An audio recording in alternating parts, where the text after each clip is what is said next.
you for coming. We're going to get started. My name is Brett Tolman. I'm the Executive Director of Right on Crime for TPPF. Thank you. I'm huge in Austin. Very, very excited about this panel. These are friends and gentlemen and some of the hardest working people that I know. Just a real quick on my background. I was a federal prosecutor for about a decade.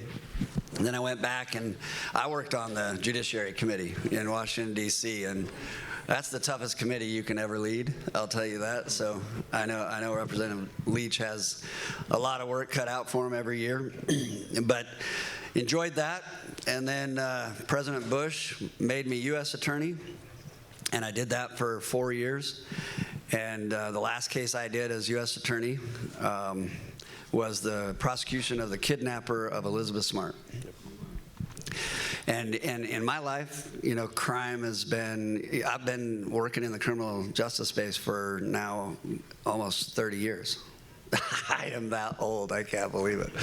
And I love it, and it's my passion, and what I'm doing now is the best job I've ever had, because I finally feel like I'm trying to fix the criminal justice system where it needs fixing. Thank you. So let's talk about who we have. Jeff Leach is a friend. I was very grateful. He appointed me as the only non-elected on a committee focusing on criminal justice issues. And I love the first day when I sat there and several of the members looked at me and said, "Who are you?" And but he was bold, and I was grateful for the opportunity to see it from that side. He's a sixth-term representative who just won his seventh term. He is a friend of criminal justice issues and getting it right. And he's got a wonderful family and a better than himself wife like I do. And it's been an honor to work with him. Sheriff Wayburn, I've just met, but if I could come back as someone, it would be him, because I have horses and I would love to have a reason to wear my cowboy hat every day. And so I may run for sheriff when I retire or something like that. But he's a man that has 10 children and adopted 8 of them, and he did so because he puts his money where his mouth is. And he's been focused on the thing that gives me sort of the passion that I have. He's been focused on recidivism. I mean, truly reducing crime. And why we have this panel, Creating Safer Communities, Conservative Criminal Justice Solutions, is because I'm tired of the left making all the changes to the criminal justice system, because they forget about victims and they forget about the overarching goal, which is to lower crime and keep communities safe. And so I will beat this drum until we have more conservatives that are willing to hold the criminal justice system accountable. And that means a lot of different things when you're a conservative and you're trying to do the right thing. We also have Josh Smith that's with us. And I should mention, I have almost 30 years, but Sheriff Wayburn has 40 years. Law enforcement experience. We have Josh Smith, who is a friend, and boy, if you want to talk to someone that has a passion, it's Josh Smith. And I'll let him tell a little bit more about his story of how he got here.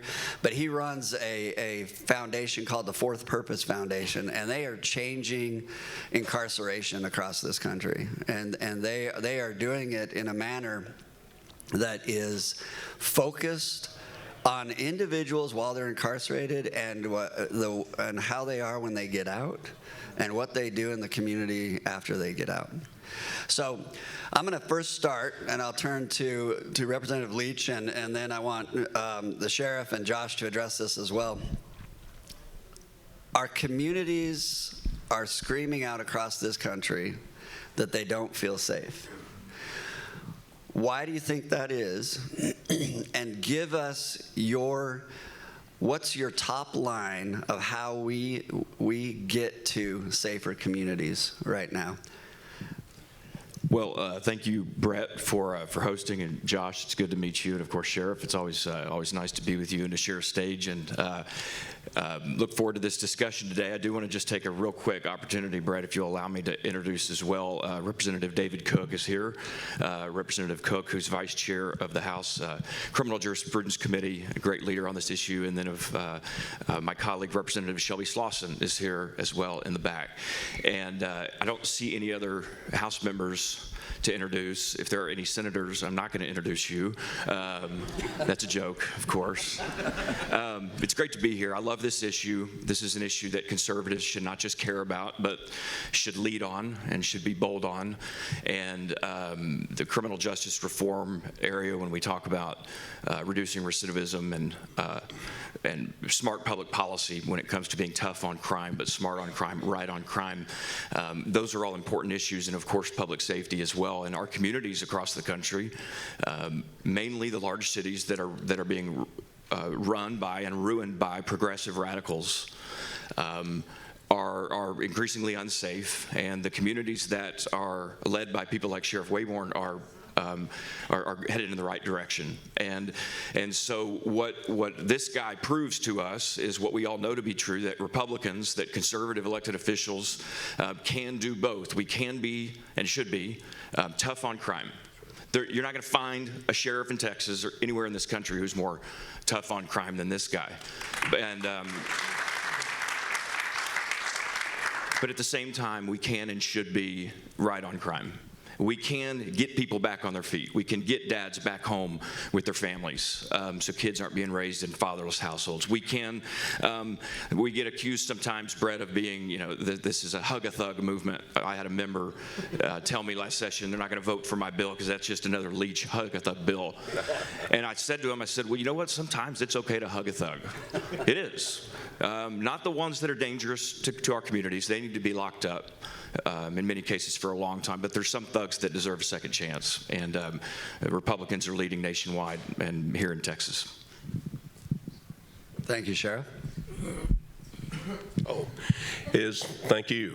No, it's an honor and privilege to be here, and thank you for having me, and I appreciate those kind words, Jeff, is that I do have a belief that in our world, and I preach this to cops all the time, that really the whole idea of criminal justice is, like an old captain once said, you got to figure out who to keep and who to let go. 98% of the people in the world are good, hard-working folks, just like the people in this room. There's that 2% we got to keep our eye on. Half of one of those percentage points really should never breathe free air again because they're a danger to our communities. And we got to figure out who they are, and then we got to lock them up. The other half of that percentage probably should get out of politics, but you know who I'm talking about. And then there's that 1% that are going to get in the system, and they got off track because of various things, and they're going to be our neighbor again. And we got to decide what we want that to look like. And we've had some ideas at Tarrant County, and we've had some luck there. We've got one program that right now, nationwide, the average recidivism rate is 73. In that particular group, we've dropped it to 7.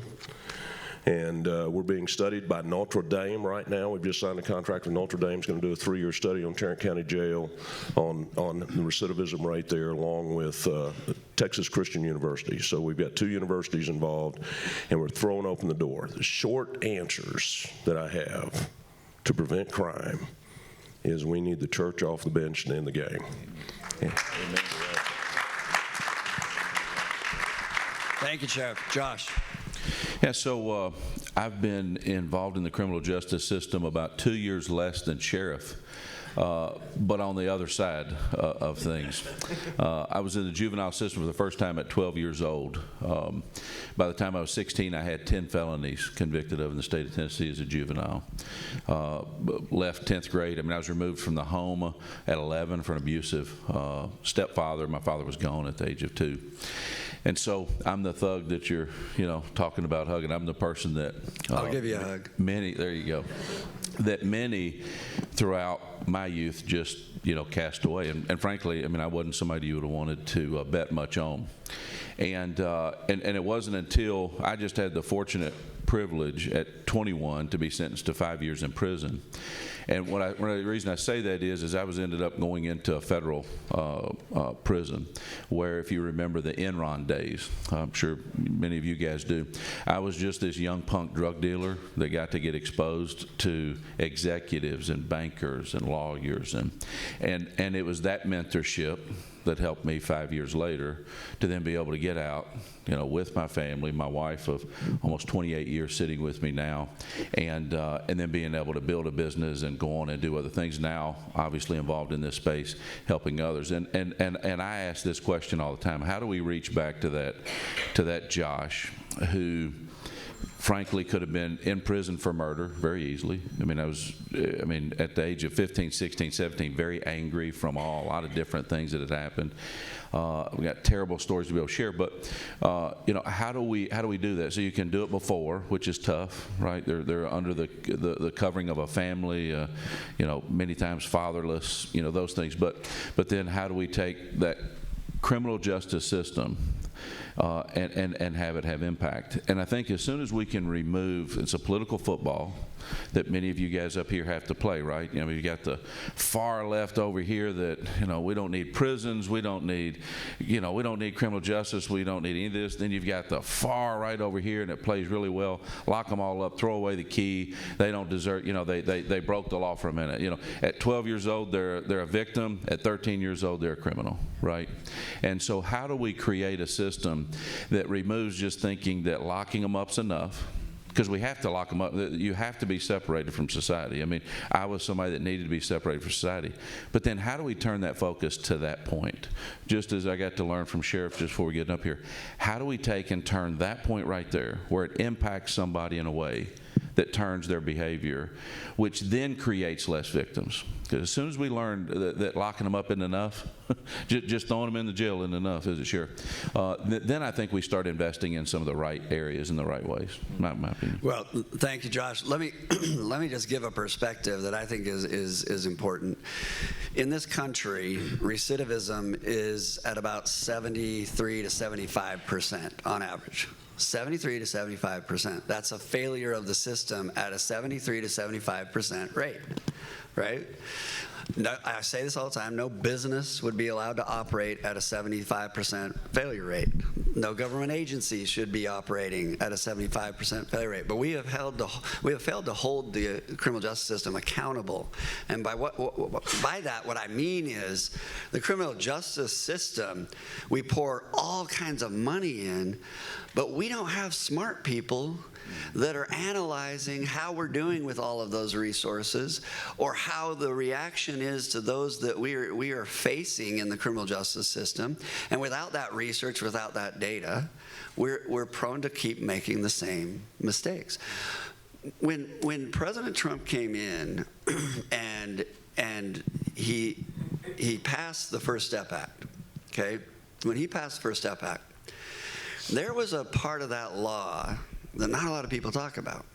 And that part of that law was, it said, if an inmate that's incarcerated, if they will take advantage of job training, of faith-based programming, of any of these sort of like programs, and they expanded what they would allow them, and then if they were willing to sit down and have a complex risk assessment done on them, the recidivism rate went from almost 50% to these individuals down to 6%. And it did not cost more. It did not cost more. So it was a powerful message, because that's 94% getting out that are not committing crime again. That's how you be tough on crime. When you do that and you get those sort of rates, now I'm feeling like we're being tough on crime. So the question I have, and we'll start with you, Sheriff, where do you see the deficiencies in the criminal justice system? And what do you think is the most important change we can make in order to make it safer communities and a more efficient or effective criminal justice system? Well, I do think that the absolute thing we never want to do in this state, which right here in this city that we sit in is done, is defund the police. We need law enforcement. We need a strong law enforcement presence. But I think that to prevent crime, if I may, and this is what I was talking about at the church a while ago, is that we invade the inner cities. 80% of our population has three things in common. One, they have never had a good father in their life or no father. Two, they don't have a high school diploma. Or three, they're motivated by drugs. So if we hit those areas, I think that those areas that we can figure out how to attack, where these children have mentors and good mentors that are leading them up and replacing that father figure, quite frankly, and making sure that they're attending school and the value of education being put back in and keep them on the straight and narrow of that and have vocation systems working, I think we can gain more productive citizens out of that and provide them that they miss the jail and they miss juvenile and all that and go on and be productive human beings. But I think it's in the prevention at the root and in the community at second grade and third grade and fourth grade. I also think that we need to reform our CPS system in Texas. We give kids back to bad parents all the time. And we give them chance after chance after chance, and finally we terminate their rights when these children are 8 or 9 years old, and I was sharing this with Josh, and then we ask you to adopt them, and let me tell you something, they are already wild Mustangs on the prairie. And we need to do something about that to make our community safer. I think we hit those core issues. We'll make sure we have good law enforcement presence. I believe in accountability. You do something wrong, you do the crime, do the time. But while you're in, we need to do things with you. And in Tarrant County, we've set up several vocations. I have people coming out that we've just started, and we have people that have already done their first semester of college inside Tarrant County Jail. We have people leaving jail that are certified welders. Always clarify when we say we have this welding program, we don't let them in there so they can cut bars. But they were able to do some things. But reentry programs are worth it. We've got a whole chief that's dedicated to it. And guess what? It doesn't cost the taxpayers of Tarrant County a dime. The prisoners are paying for it through their commissary money. Well, Josh, I'm going to ask you a similar question, but more focused, I guess, on, whatever you want to raise, but where do you see things that we're not doing right, and what's the path to increasing safety and reducing crime? Something I really appreciated what the sheriff said that I think most people don't understand is that, for example, think about most of the families that are represented in here, right? Most people only view everybody else through the family lens that they live, right? If they've got their mother and father, they had so many opportunities to school and other things and mentorship. It's very hard to understand that there's a lot of people that don't have that. Right? They don't have that. In prison, one of the things we've learned to be able to help the most is giving them someone to let down. Now think about this. If we all mess up, we have wives, we have families, we have businesses, people have entrusted votes. You don't want to let down my wife. I'm going to tell you that right now. But we have people let down, right? And it's amazing how much that stops behavior from others. And when you're talking about, what I would say is exposure. If you ask me one word, I would say exposure. I never was able to be exposed to somebody in suit and tie or educated. The thought of college in our house, that wasn't even we're just hoping you get through high school, right? And so the exposure to other people, I was asked on an interview once, man, are you just more motivated than others? Is that how you become wealthy? Is you're just more motivated? And I said, I don't think so. I don't think somebody would have called me motivated. Once I was exposed and lived with these executives, these big money people, I'm realizing, wait a minute, there's no difference between us. The only difference is the household you grew up in compared to the one that I grew up in. And once that clicked, it started removing some of those barriers and things on my mind of going, wait a minute, maybe I can be successful. And then I began to start reading the books, and I began to be coached by them. So I think, to Sheriff's point, the the younger we can get to people, and this is if they've been in prison, not been in prison, or in the juvenile system or later, exposure to different ways of thinking, to different people that have achieved different things. It's so inspiring to them because if they're really honest, they'll just tell you, we don't think we can get there. Yeah, I could listen to Josh in that voice all day long. It's great. So, Representative Leach, I'm going to ask you, what do you see as the most important need for the legislature? What do they need to do to contribute to make safer communities and to fix aspects of the justice system? Well, I think the reality is that most legislators, not myself and not the ones present in this room, Representative Slauson and Representative Cook, but most legislators don't think about this issue. It's not important to them. Their primary voters, their electorate is not talking about the issue. And this is one of the great things about the First Step Act and President Trump's leadership is he made this a national discussion. Much of what he did in that, as we all know, was birthed right here at TPPF in the work of this great organization. And so what I think we need to do is talk about it more in the legislature. The vast majority of legislators, I bet, have never entered into a Texas prison. Including me. I had never been, and when I was sworn in 2013, some of you heard my story. I came in, I ran in 2012. I ran on the almost singular issue of replacing then Speaker Joe Strauss. I was elected, I won re-election, got sworn in. Speaker Strauss and his team were no fans of Jeff Leach, okay? I remember going into his office, as all legislators do, and talking about committee assignments, and I asked Speaker Strauss, because I'm a civil litigator, I'm a commercial litigator, I haven't practiced or thought about criminal law since my first year of law school.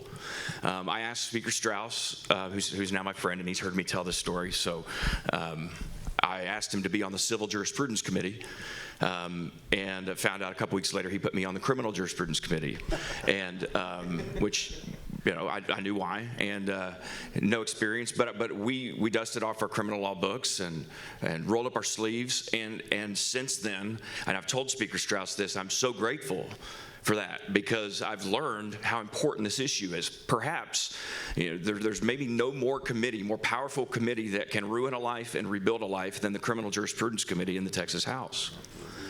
Other than the Public Education Committee, the Criminal Jurisprudence Committee hears more legislation than any other committee. And it's a cool issue that is one of maybe the only issues in this entire country where Republicans and Democrats can still work together. I'm not afraid of that. I hope you're not afraid of that either. And vote together on issues, not every issue, but on a lot. And so I know this is a long-winded answer to your question, but legislators need to go in and see what's happening in our prisons. We need to understand the challenges and the opportunities that we have to rob someone of their freedom, in many cases, rightfully so. And to your point, a lot of people need to be locked up and locked away for a long time.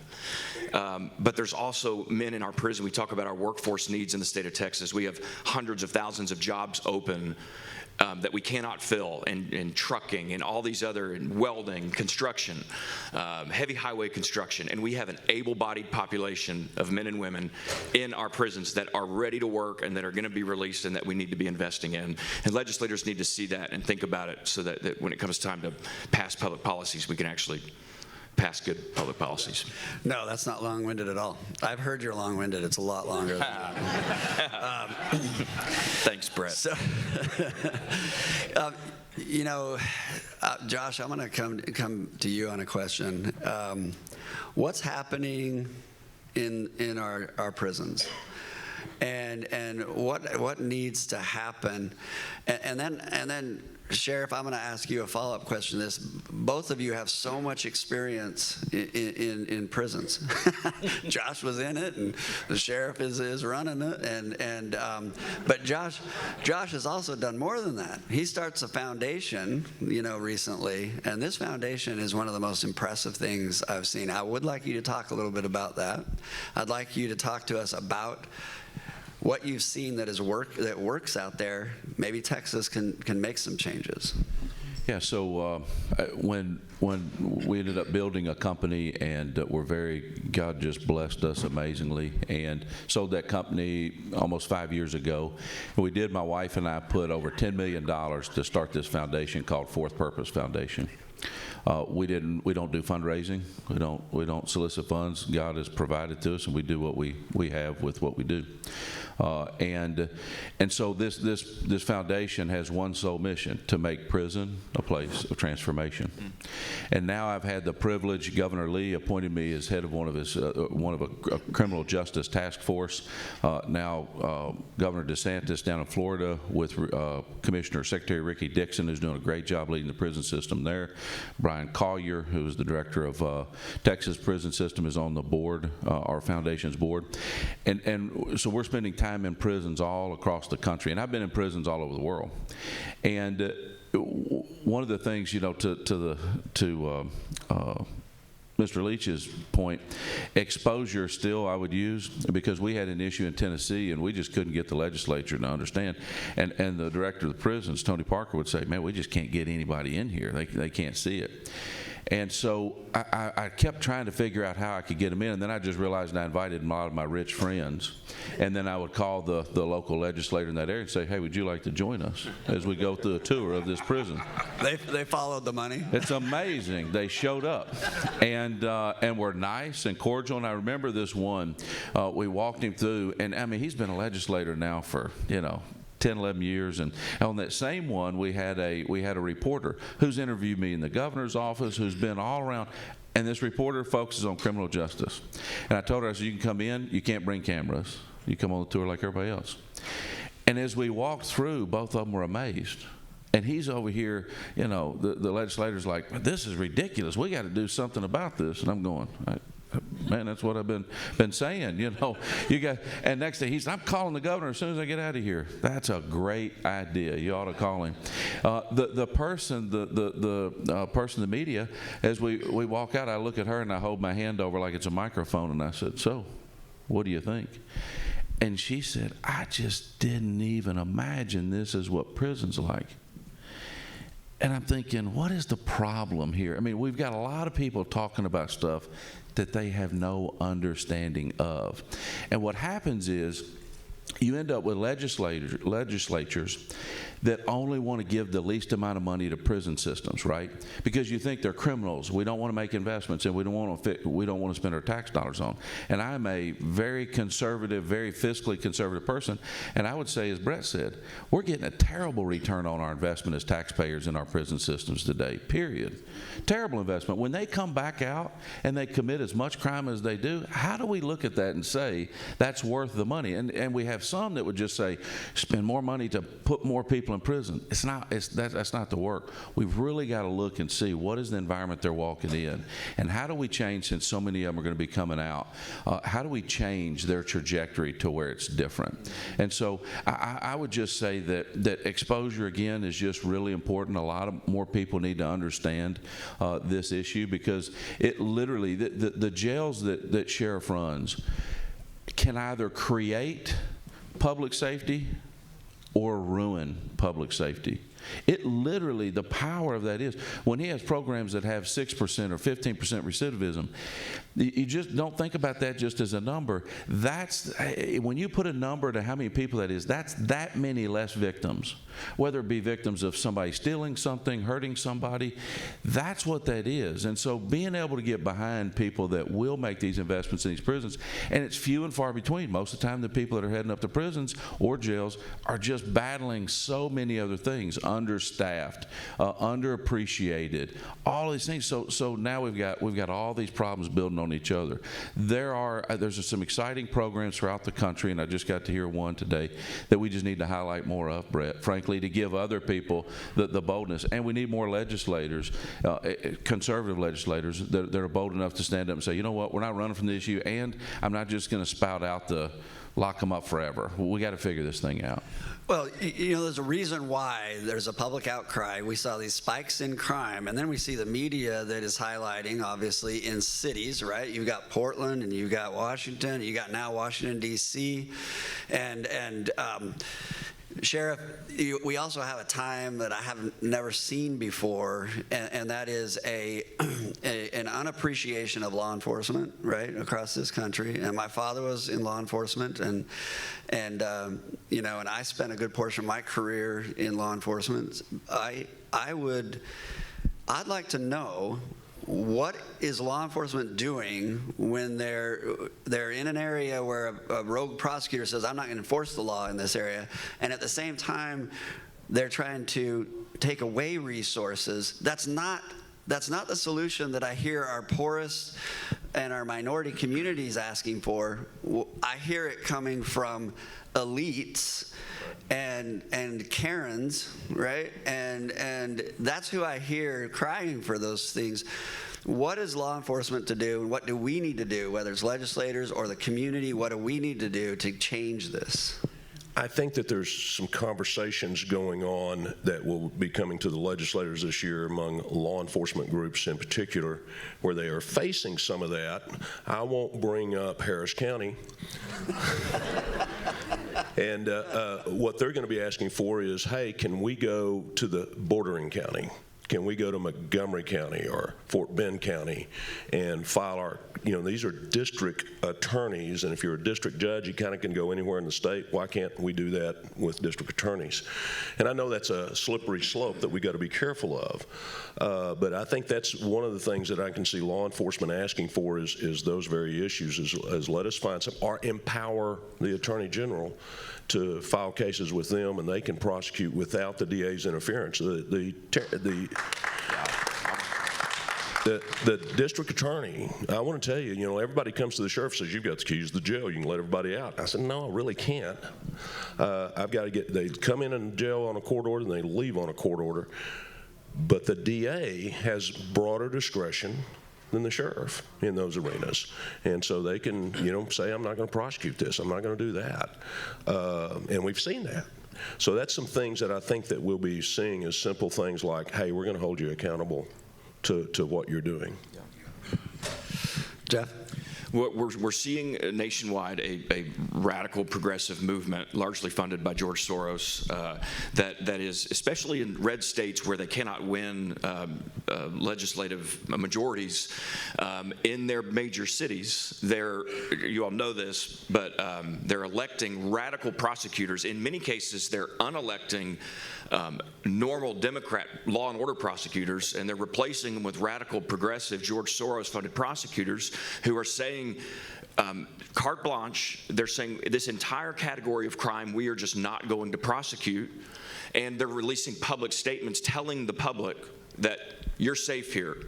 The legislature has told us that this is the law of the state, and I'm telling the legislature back, basically, take a hike with two middle fingers saying we're not prosecuting. Those prosecutors ought to be removed from office. And I want to salute and congratulate David Cook. Representative Cook passed this bill in his House Bill 17, right, David? This past session, worked so hard on it, got bipartisan support on the bill, strengthening our removal statutes. So if that happens now in the state of Texas, that prosecutor is going to be gone from office.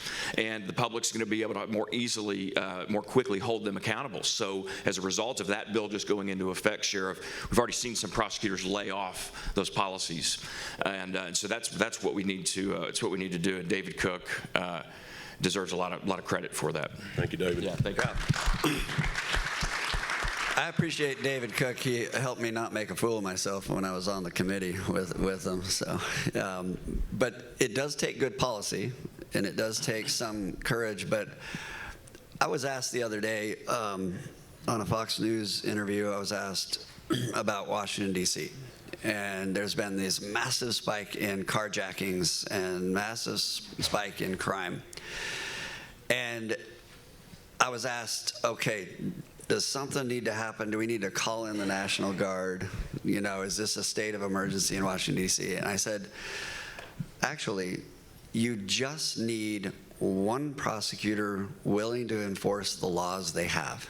They have all the laws they need. In fact, more than they need in order to prosecute. But I'm constantly trying to remind people, it is not the length of sentence that deters, and legislators need to learn this more than anything else, because what they do is they'll pass a law and they'll lengthen out the sentence of a particular crime that is the crime that they're worried about, and they'll think they did something. And guess what? That crime keeps occurring because it's not the length of a sentence that deters a criminal, it's the predictability of getting caught. and prosecuted. That's where you get deterrence. It's the only area in the criminal justice system where you get deterrence, is that predictability of getting caught. Well, you can't have predictability if you have prosecutors that say they won't prosecute. You also can't get predictability if you have straddled your law enforcement with duties and obligations that are far outside their capabilities. How many law enforcement officers, Sheriff, how many want to go out and handle someone they know is mentally ill? Thank you. That is the elephant in the room, is mental illness. When I first came into office in January of 17, 25% of my jail population was partaking of mental health services. Today, that is 66%. And I had 25 people in jail that were incompetent to stand trial. Today, this morning, I have near 150. And it's all mental illness issues. And by the way, this is, I believe, in talking to my MHR associates, it's drug-driven. It's drug-driven, and the plethora of drugs that have come over that border in the last 3 years is incredible. And it's weaponized to hurt us, but that's a whole different 45 minutes that we can talk about. But it is mental health. We're training officers constantly in de-escalation. We're trying to make sure that they have the skills and the tools to deal with this, both out on the road and in the jails. And we don't know where it's all going. I've got probably right now, I got near 150 people that are supposed to be in state bed jails, or state beds, trying to get them back to where they can stand trial. And their average stay with me is going to be about 1,000 days. So part of the issue is the drugs that are infiltrating our country, but more importantly, what do we got right now? Guys, we've got an issue. We've got a serious issue where I want this person to be rehabilitated and become a contributing citizen, but they don't have the faculty to do it. And that's way out of the realm of law enforcement that most people came into law enforcement for. You know, we came to chase the bad guy down and hold him accountable. Now they're de-escalating and talking them out of a butcher knife in a kitchen, their mama's kitchen. And they don't know why they have the butcher knife, but they know that 4 other neighbors are going to invade their house or something to that effect. Just crazy calls all the time. And by the way, across the United States, I think law enforcement's doing a pretty good job, because 15 or 20 years ago, you would have seen justifiable homicide rate just spike. And I'm serious about that, is that law enforcement is learning better ways to deal with that, but that's not what they planned. Well, Jeff, what role does the legislature have on this mental health issue? Is there any? Well, yeah, there is, and that is just a whole other discussion for another time. I can't add a whole lot more than what the sheriff just said. It's a major issue. It involves every level of government, federal, state, local, hospital districts, and it is a massive. The Texas House has led on mental health reforms, and we've done a lot that we can be proud of, but it's just made a small dent in an increasingly insurmountable problem. I would go back to a point you just touched on, the drugs that have been coming over the border. All of us know it. The voters on both sides of the aisle are talking about it more than ever. There is no bigger issue facing the voters in America this November than the security of our border. And if we continue to allow Washington to ignore its responsibility to keep Texas and our country safe. Every community in Texas now, every community, I heard my colleague, Representative Ellen Troxclair, say this very well when we were at the border about a month ago. She said, every community in America is now a border community. And the drugs, the human trafficking, the guns that I know you're seizing, you're seeing this all over the country, and the mental health crisis that's resulting from the drugs is it's got to be handled. I think securing the border is at the top of the list of things we need to do to address the crisis. Yeah, Could I just dovetail off of something I just want to remind people about, because they missed this? When we're talking about drugs, that includes marijuana. The THC level is high over the point. It's bad for our people. Yeah, I will say, when you talk about the border, and I spent a decade enforcing immigration violations, border issues, and you know, this was 2000 to 2006, 7, and during that time, law enforcement was overwhelmed. Can you imagine what they feel now? And it's a concerted effort. The cartels are not afraid. They've taken control, and they're not concerned about law enforcement or concerned about this administration and their response. So that challenge, I know, is real, but I will emphasize there's silver linings out there. You now have more states, more governors concerned about it. You also see Texas exerting itself, and I posted this all on social media. Texas is a sovereign state, right? And they should be able to enforce their borders. And the Supreme Court agreed with me, right? So I do think that's an issue. Josh, I wonder if you might share that story you shared with me about the individual kicking the door when you went into the facility, because I think there are things that can be done, right? There are things that can be done while they are incarcerated, and I know there's a distinction between the mental health issue and individuals that don't have that exposure, like you said, but I want them to sort of get a picture as to why there needs to be emphasis on rehabilitation of individuals that are incarcerated. There's this cross-section of people that do not deserve to be out, like the kidnapper of Elizabeth Smart, right? He's put away for the rest of his life. I know he would harm children, and that is a just sentence in that instance. But that's not the case with 95% are going to get out, right? And 75% of them in this country are getting out and recommitting crimes. So I'd love your insights on that. Yeah, I mean, so listen, there are people that I would say are broken beyond repair, if we could just say that, right? And unfortunately, those are the stories that we hear the most of, right? I mean, Elizabeth Smart, what a terrible case, right? And then we start equating every criminal, no matter what they do, to that level, and that's where the challenge is. But again, we have to remove people like that from society, and they don't need to be around.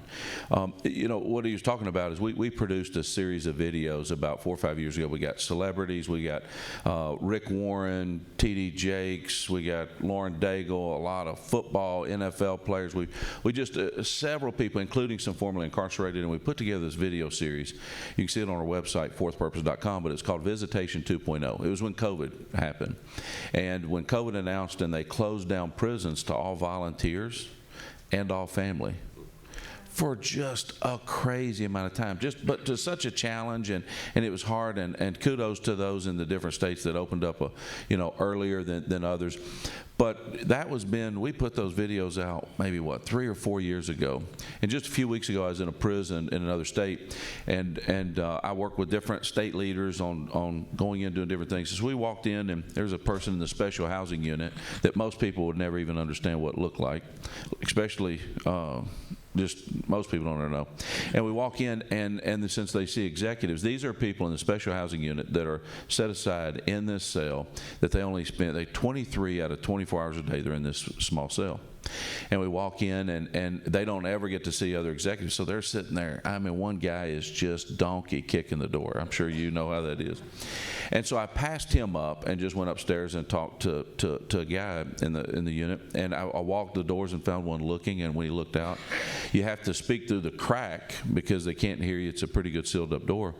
And as I was talking to him, I just said, hey, we're not with the prison system. We're here to look and evaluate everything. And he looked at that thing. He goes, you're Josh Smith. And I went, what? And this wasn't in my state. This was, way out west. And he said, I saw you on the videos. Well, the person downstairs had kept kicking, and that's who I wanted to talk to, but the staff were trying to kind of, I think, protect our group from being around this guy. So I walked back downstairs and I asked the warden, I said, is he a mental health issue? He said, no, just hard head. I said, okay. I walked up to the window and I said, you want to be heard? I said, I don't work with the prison. What do you want to say? And he hollers out, commissary, none of the stuff they put on the list are even there. And this is ridiculous, and nobody ever hears this. And we're talking, again, we have to look at each other through the glass, and then we talk through the crack, and we come back. And he goes, wait a minute. And first he was angry, and he goes, "You're that dude on the videos." And that's been 3.5, 4 years ago. This guy's been in the hole for 7 years. He's been in that cell for 7 years. His entire countenance changes. Him and I have a conversation. I said, "What are you doing?" Man, they just won't listen to me, man. They won't listen to me. And again, I'm not defending this person. I don't know what they did, and I'm quite sure they deserve to be in prison. But the point is how do we attack this different?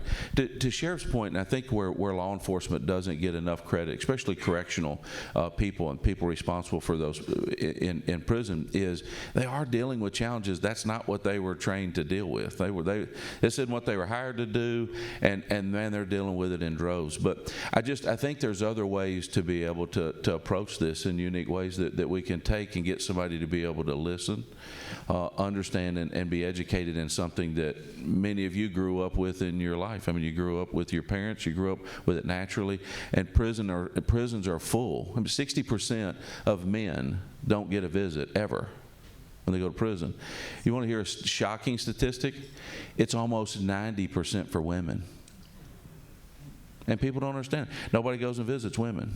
I mean, it's just terrible. So now, what do they act like? What does their day look like? What does their mentality look like? And so I think there's just other ways. Again, the more we can get those and punish them, you have to be tough on crime. I'm not at all weak on crime. I'm not one of these criminal justice advocates that say, hey, just nobody needs to go to jail or prison. If we raised our kids that way and we didn't discipline our children, what would we have, right? Well, guess what? That's what prison's full of. And so we just have to make the investment in a way. I say all the time, there go I, but for somebody stopping to make an investment in me. And so that's why I look at these places. I see broken people that I have the privilege to be able to go in and maybe look at them in the eyes and shake their hand for the first time ever in their entire life. And so we got to restore those people when they come back out. They're not hurting others. They're not causing more victims. And they're teaching others behind them not to do this type of lifestyle. Well, it reminds me that sometimes the simplest changes in the criminal justice system can have enormous impact. I remember talking to a sheriff that indicated that he increased the number of visits that were allowed, and he increased the time on the phone that they could have with a family member, and they saw their incidents go plummet inside the facility. It's simple changes like that. Air conditioning in the prisons has proven to lower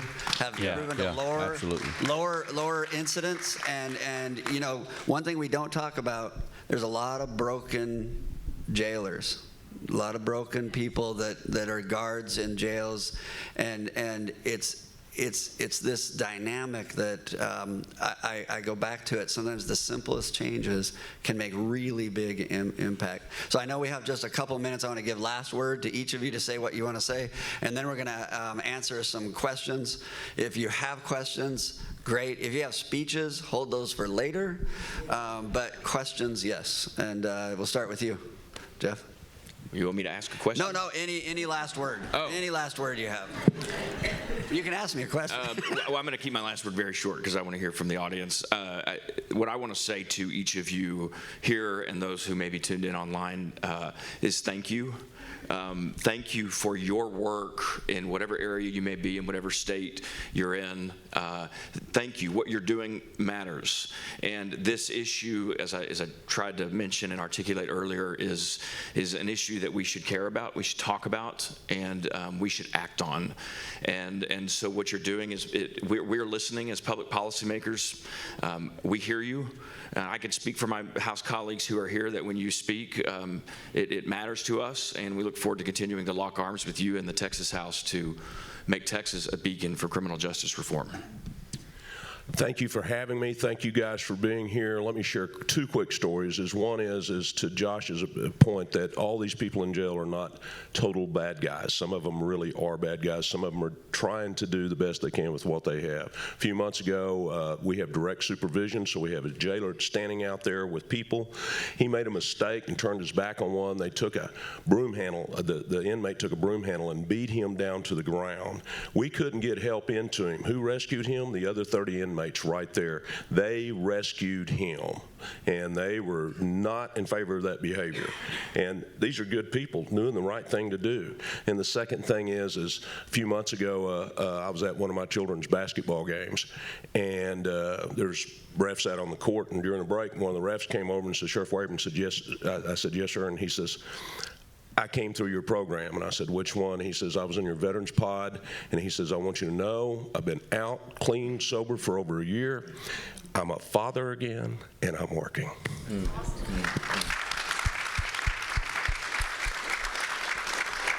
I would just say how much I appreciate TPPF and Right on Crime for leading and having these conversations and talking about. Many times as a conservative, I feel like I'm on an island of my own when it comes to criminal justice.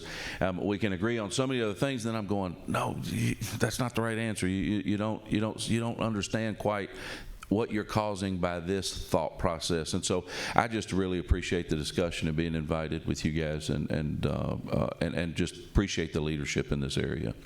Thank you. Great men. Questions?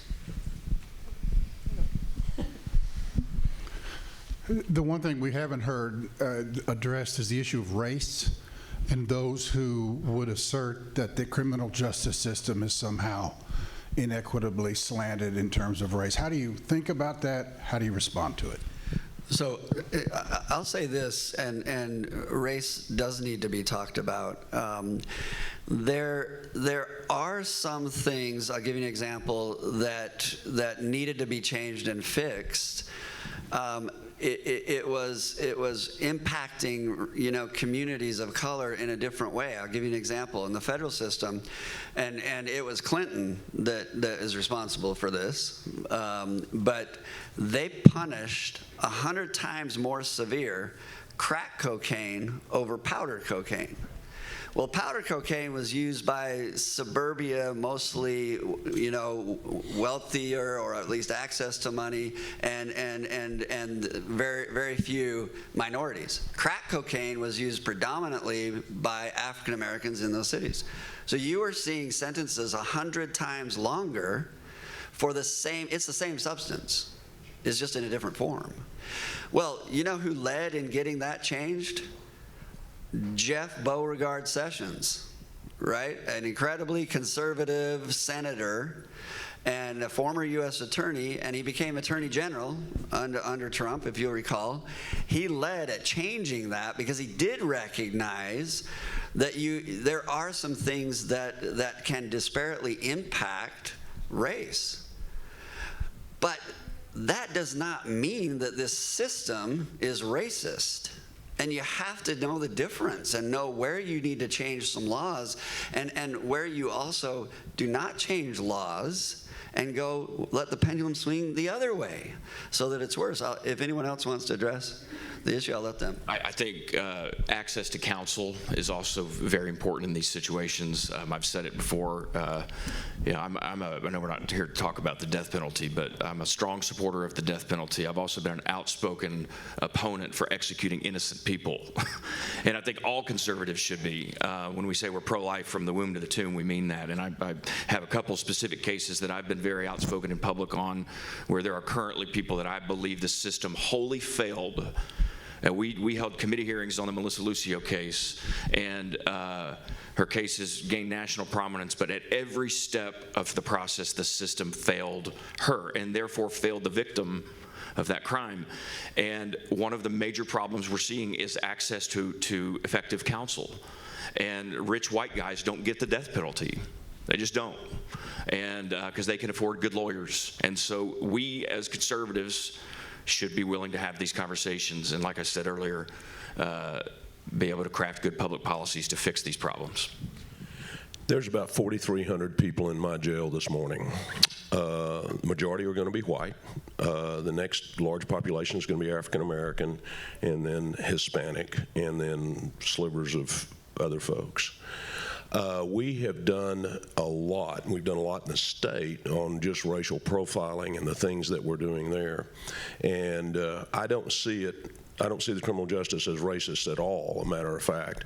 In fact, I've had people challenge me on that, and I said, okay, come out for a day shift, let me put you in a car, and this guy goes stop cars, and you tell me who he's stopping before they pull him over. And 98% of the time, they have no idea if it's female, male, white, black, they don't know until they get up to that car. So it's the criminal behavior that I think sometimes people try to take the focus off of in those issues. But I don't think it's there. And I'm trying to think who I talked to the other day. Not talked to, but I watched him interviewed, and it was one of our. He was a celebrity, an African American celebrity. That if I could come up with his name, you'd know him. And they said, how do we stop racism? He said, quit talking about it. Just quit talking about it, because it's where it is existence, we quickly extinguish it. You know, I talk about Milwaukee, the case up there where that gentleman's, they got on his neck and they said, this is racism and this is that. I don't necessarily buy that, but what I do also always point out is those police officers who did handle that situation poorly, who filed the criminal case on them. They're peer law enforcement officers. That's who filed that case. They didn't tolerate it in that agency. And that agency today in Milwaukee has 800 police positions, and they only have 250 cops there. Nobody's going to work there. You want to talk about policies that are ruining black and brown neighborhoods. It's the radical progressive policies of the left. And we should say that. We should say that more. Nope. Another question?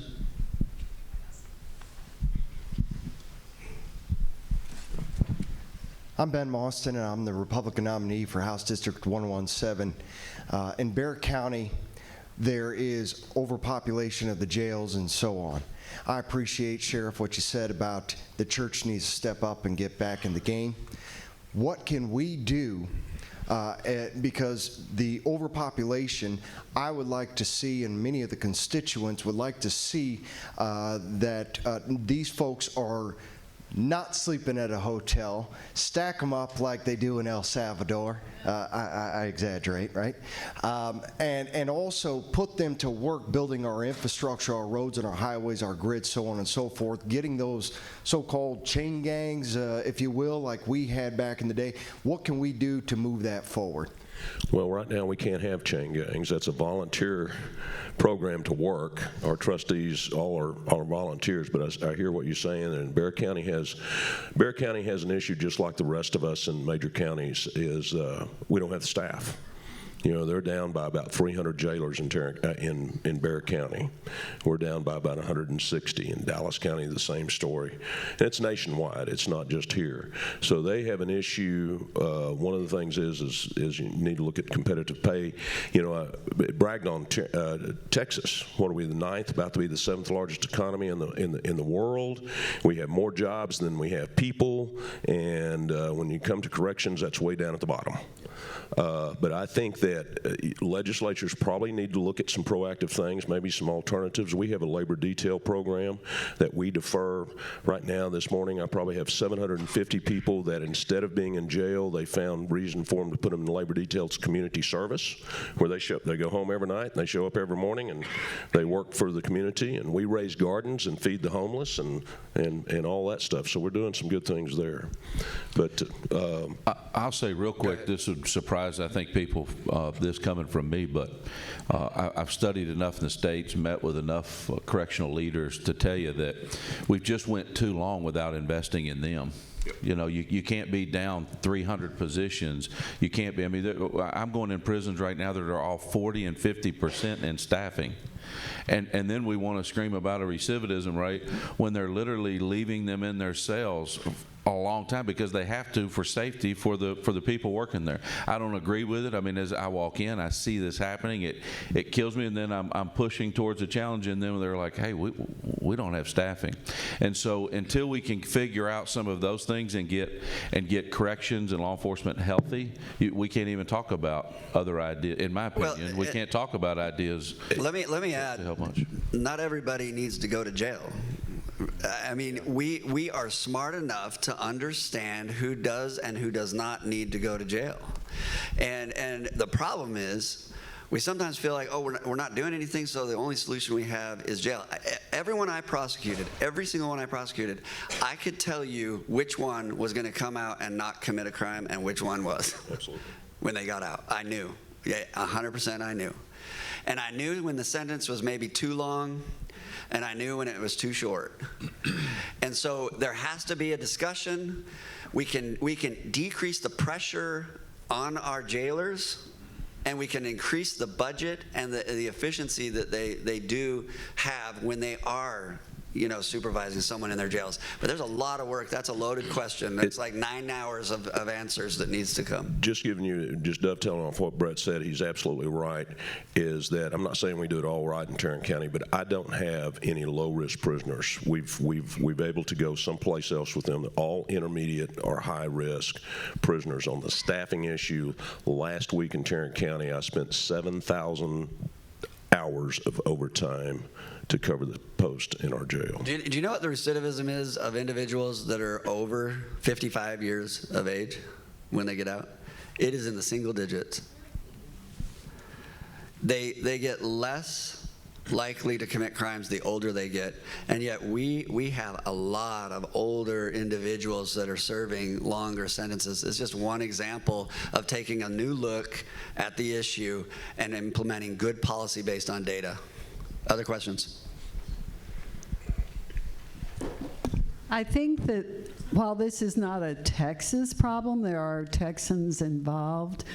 Is there anything that can be done for people who are held in jail from January 6th for over 2 years with no rights? Is there anything anyone can do about this kind of misuse? Elected of power? Republican One word, President Trump. Yeah. Yeah, I will also add this. So, just to give you a perspective on that particular issue, when you don't have accountability built into the system, but you gave them almost unlimited power, and you also gave them immunity, right? Then individuals who are bad at, you know, they have a bad moral compass, who would wield that power, are going to make those decisions. The U.S. attorney that was tasked with building a plan to prosecute the January 6ers, his name was Michael Sherwin, a very good friend of mine, and he said he identified roughly 200 or so that needed to be prosecuted, and he informed Merrick Garland of that, and he said these are the individuals that need to be prosecuted based on the facts and the law.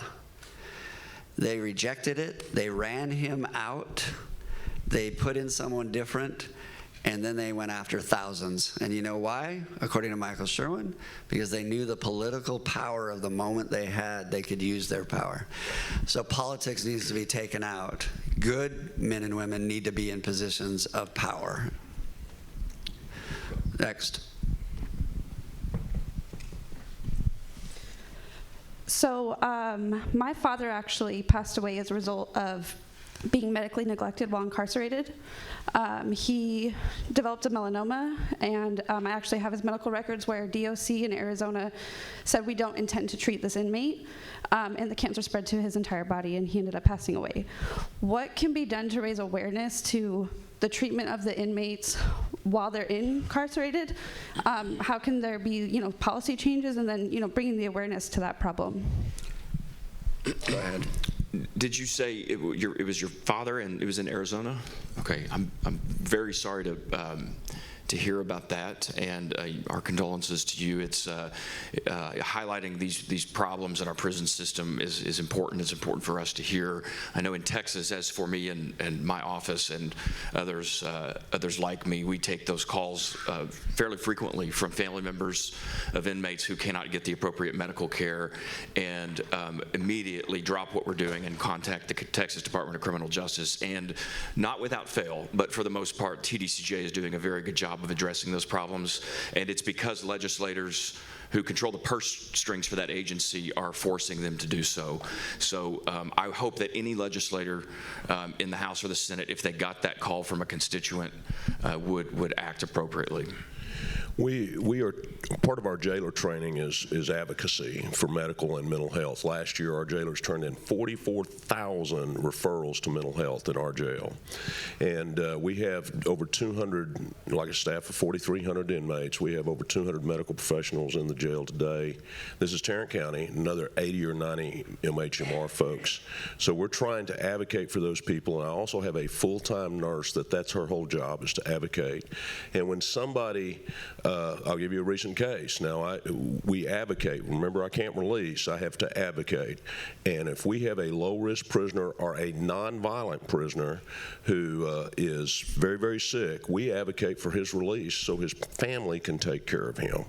And last week, I had somebody presented to me and says, do you want us to advocate? And he was in on 6 charges of continuing to sexually assault several children. I said, he's not going anywhere.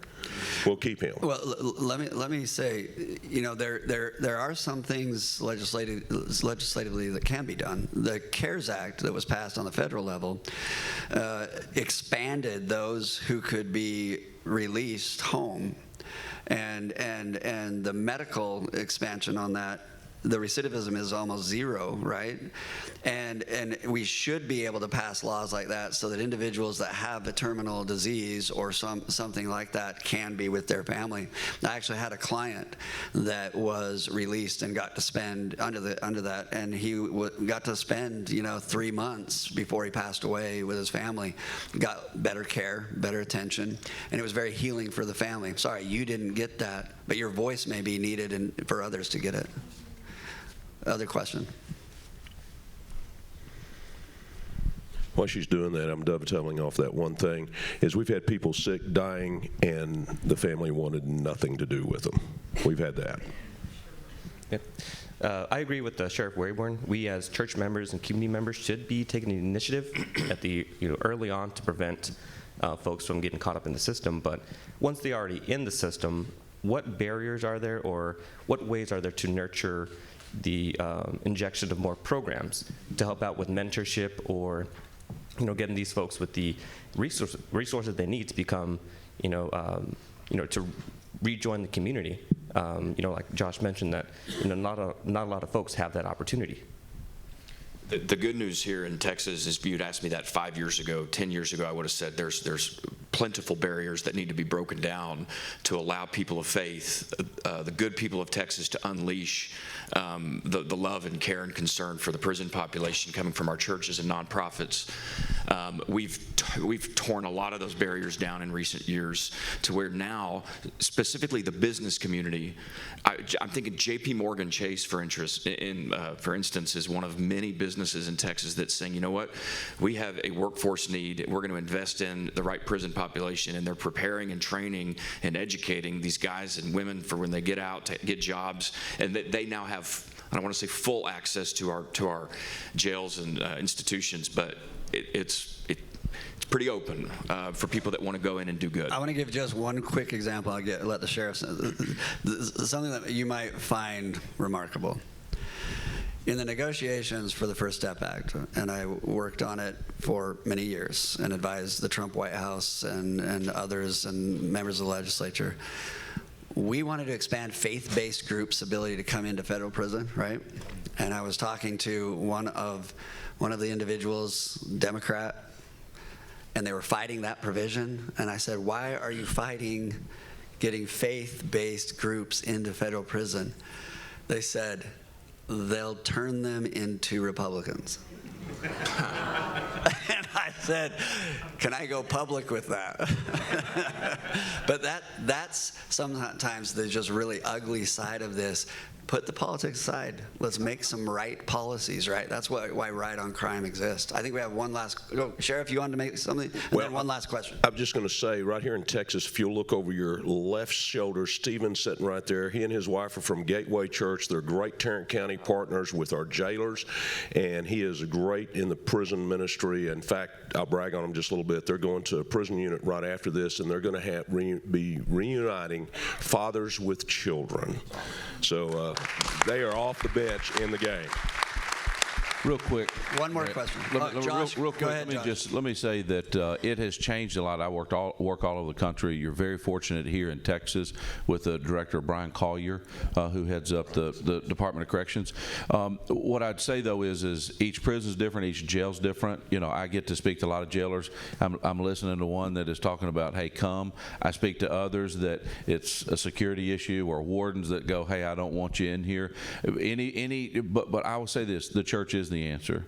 And what we've got to do is we've just got to work with leaders like the sheriff and others to really get in, to really be able to have the opportunity for these people in prison to be able to see non-security people loving on them, investing in them, believing in them.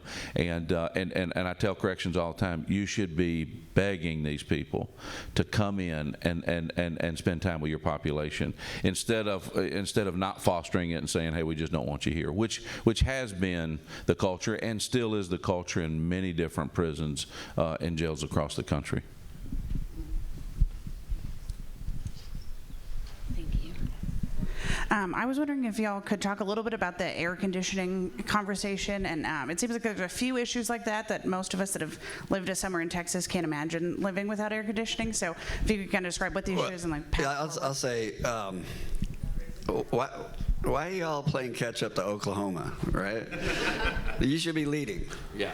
Lead on this, and it's a safety issue for those that work there, and it's a health issue for those that work there, and it's also a safety and a health issue for those that are incarcerated. It also there's data out there that is suggesting that it's lowering recidivism even when they get out. So it's a simple change. I know it's expensive, and someone here has some input on controlling the purse, and I don't know who that is, but I'll turn the time over to the sheriff.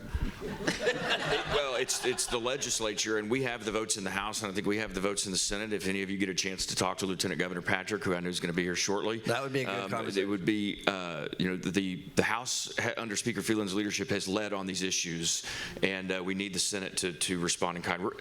I think that the one thing I want overall to be heard and understood, at least from my perspective, is to my fellow Republicans, do not be scared of these issues. Don't be. I've been bold and forceful and outspoken on them, and I just won 66% of the vote in the Republican primary in my district. And so don't be afraid of these. These are important issues.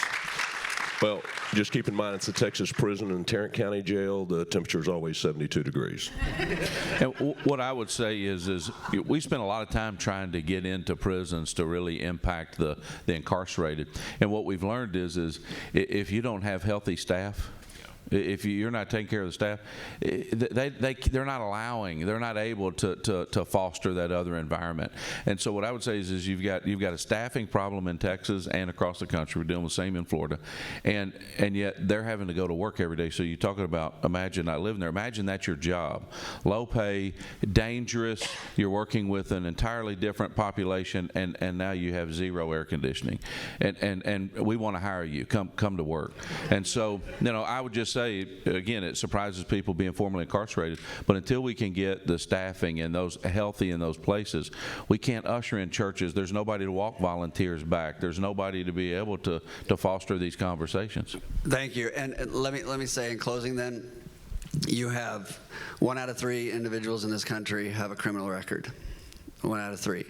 This issue is one of the most important issues of this and the next generation. If we get it right, we can save an inordinate number of families, individuals, and we can bring them back to contributing. If we get it wrong, we'll continue to go down a lot of the paths we have been down, and we will continue to have surges in crime, fear in our communities, and we will not feel safe.